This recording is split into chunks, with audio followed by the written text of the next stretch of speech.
Welcome to this first Shabbat of the 2024-25 school year. Woo! That was a lot of excitement from those people who will be graduating this year, or I guess next year.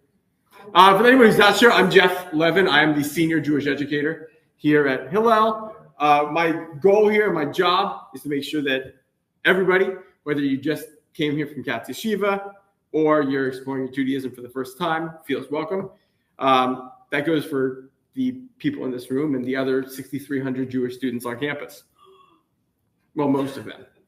This week, we read Parashat Shlach. Moses sent out emissaries from each of the 12 tribes, so 12 scouts into the promised land. 10 of these 12 came back and said, the Israelites should turn back. The people who lived there, the Canaanites, everyone else were huge. They were going to kill all the Israelites. They should turn back. There's even a suggestion that perhaps returning to slavery in Egypt would have been preferable to the awful fate waiting at the hands of the Canaanites. This, of course, panics the rest of the Israelites who, and you might say understandably, question whether the plan is really as brilliant as it sounds. The reaction from the rest of the Israelites is so powerful and overwhelming that we read of Moses and Aaron prostrating themselves before the crowd, begging them to keep the faith. Now, the other two scouts, whom we're supposed to emulate, say that the Israelites, with Hashem's protection, should push on to their inevitable victory. These are Joshua, whose name was Hosea and got changed by Moses just sort of randomly, and Caleb spoke to the assembled Israelites. They said they should not fear the inhabitants of the promised land, as their protection has departed from them, but Hashem is with us. Moses goes and talks to Hashem and says, please slow your anger. Live up to your reputation of allowing for mistakes. And what can we learn from this? The Talmud tells us that a person's nature can be recognized through three things: his cup, his purse, and his anger. I don't believe that the takeaway from either this Parashat or this excerpt from the Talmud means that getting angry is bad. We all get angry regularly. Not a single person in here does not know what it's like to be angry. Emotions themselves and having the emotions are not really reflective of anything. But more important is how you respond to the feeling. Hashem's anger, whether or not it was justified, and that's sort of another conversation entirely, was abated. Hashem does not strike down the Israelites with pestilence, nor does he disown them.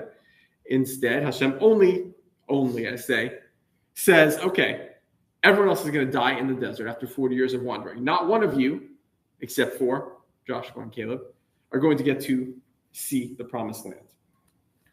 40 years of wandering, followed by not being allowed to enter the promised land.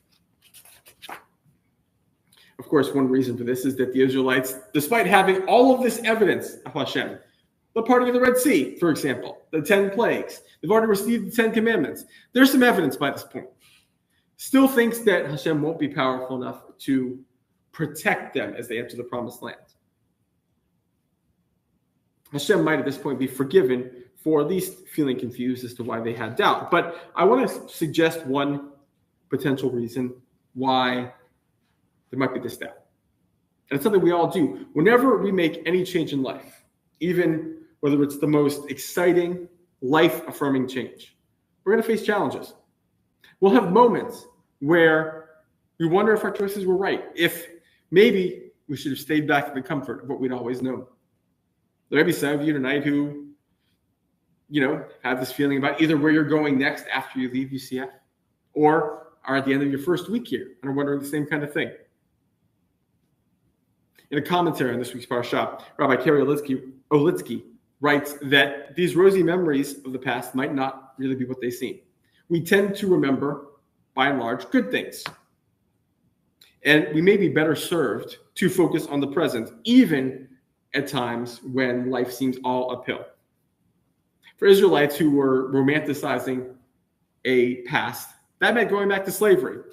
I don't think that any of the Israelites truly felt that a return to Egypt was preferable to a more unknown future, but that this sort of fear had crept in. As these 10 scouts said, the land was challenging. I hope that as we move into this new semester and into the new school year, that none of us face moments that make us regret our decisions. But if we, or when we do, I want us to remember to focus on the present. And whenever you're in doubt, we hear and he'll here for you. Shabbat Shalom.